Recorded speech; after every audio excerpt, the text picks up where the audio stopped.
ಗೋಶಾಲೆ ಇದೆ. ಆ ಗೋಶಾಲೆಯಲ್ಲಿನೇ ವಿಶ್ರಾಂತಿ ತಗೊಂಡು ಈಗ ಭಾಳ ದೊಡ್ಡ ಗೋಶಾಲೆ ಆಗಿದೆ ನಮ್ಮದು. ಸುಮಾರು 1000ಕ್ಕಿಂತ ಹೆಚ್ಚು ಆಕಳುಗಳಿರುವಂಥ ಕರ್ನಾಟಕದ ದೊಡ್ಡ ಒಂದು ಗೋಶಾಲೆ. ಅದು ದೇಶಿ ಆಕಳು.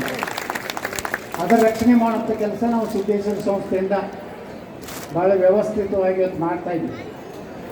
ಮೊನ್ನೆ ಹೋದ್ಸಲ ಪೂಜ್ಯರು ಬಿಜಾಪುರಕ್ಕೆ ಬಂದಾಗ ಶುದ್ಧವಾದಂಥ ದೇಶಿ ಹಾಲನ್ನೇ ಬೇಕಾಗಿದೆ ಅಂತೇಳಿ ನಮ್ಮ ಕರ್ನಾಟಕ ಆಟೋಮೊಬೈಲ್ಸ್ ಜೋಶಿಯವರು ಸುಮಾರು 3 ಲೀಟ್ರು ಆ ಕಾರ್ಯಕ್ರಮಕ್ಕೆ ನಾನು ಅವತ್ತು ವಾಕಿಂಗ್ ನಾನು ಬಿಜಾಪುರನಾಗಿದ್ದರೆ ಗೋಶಾಲೆಗೆ ಹೋಗಿರ್ತೀನಿ ಬೆಳಗ್ಗೆ.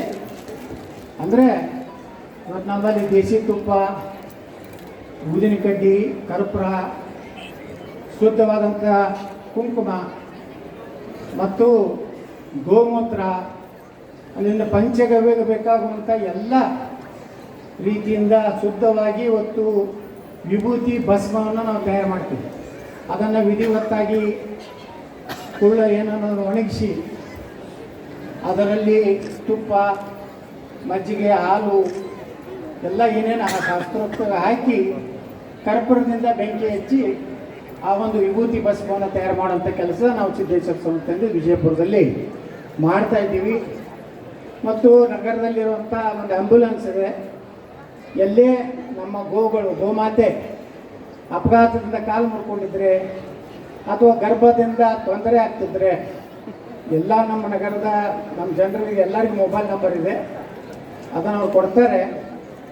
ಅದನ್ನು ನಾವು ಆ ಆಕಳನ್ನು ಒಯ್ದು ಸಂರಕ್ಷಣೆ ಮಾಡೋದಷ್ಟೇ ಅಲ್ಲ, ನಮ್ಮ 24 ತಾಸು ವೈದ್ಯರನ್ನೇ ನಾವು ಇಟ್ಟಿದ್ದೀವಿ.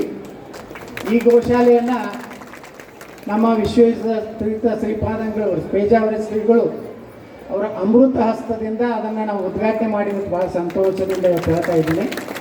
ನಾನು ನಮ್ಮ ಗುರುಗಳ ಬಳಿ ನಾನು ಕೇಳ್ಕೋದು, ಇದಕ್ಕೆ ಗೋಶಾಲೆಗೆ ಯಾವ ಪೂಜೆ ಮಾಡಬೇಕಂತೇಳಿ ಗುರುಗಳನ್ನ ಕೇಳಿದಾಗ ನಮ್ಮ ಪೂಜ್ಯರಾದಂಥ ಮಧ್ವಾಚಾರ್ಯ ಮೊಕಾಶಿಯವರಿಗೆ ಅವರು ನನಗೆ ಹೇಳಿದ್ರು, ಅವತ್ತು ಗೋಶಾಲೆಗೆ ಯಾವ ಪೂಜೆಗಳು ಬೇಕಾಗಿಲ್ಲ, ಗೋನೇ ಎಲ್ಲ ಒಂದು ವಾಸ್ತು ಇದ್ದಂಗೆ, ಏನೋ ವಿಚಾರ ಮಾಡಿಬಿಟ್ರಿ ಅದನ್ನು ಪ್ರಾರಂಭ ಮಾಡಿರ್ತೇಳಿ ಅವತ್ತು ಹೇಳಿದ ಮೇಲೆ ಅದರಿಂದ ನನ್ನ ರಾಜಕೀಯನೂ ಬದಲಾವಣೆ ಆಗಿದೆ.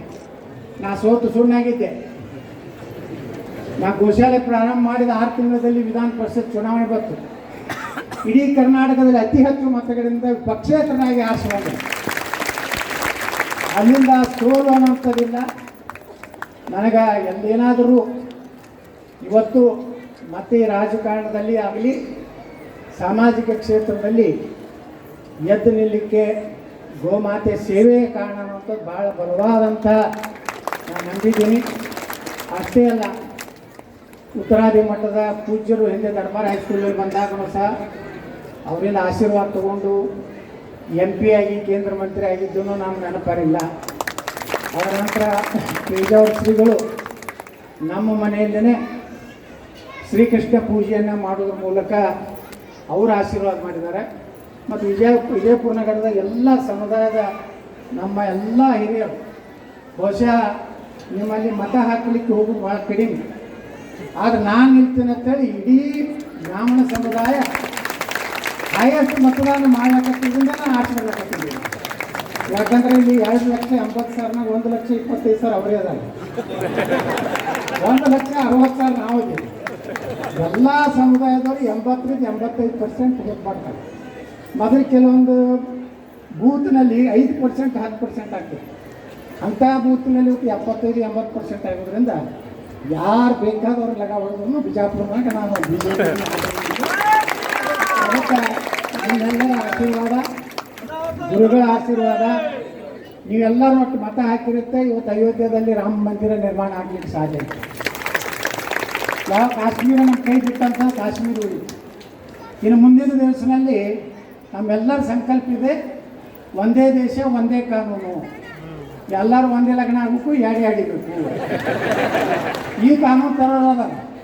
ಅದಕ್ಕಿಂತ ಮುಂದಿನ ದಿವಸನಾಗ ಯಾರೋ ಮನೆಯಾಗ ಕುಂಡಿರ್ಬೇಡ್ರಿ, ಹೋಗಿ ಮತದಾನ ಗಟ್ಟಿ ಅಂದ್ರೆ ಅದು ಒಂದು ದೇವ್ರ ಕೆಲಸನೇ, ಭಗವಂತ ಕೃಷ್ಣನ ಕೆಲಸನೇ, ರಾಮನ ಕೆಲಸನೇ. ನೀವು ಮತದಾನ ಗಟ್ಟಿ ಬಂದು ರಾಮನ ಮಂದಿರ ನಿರ್ಮಾಣ ಆಗ್ಬೇಕಾದ್ರೆ ನಿಮ್ಮ ಓಟ್ಲಿಂದ ಆಗ್ಯದೆ.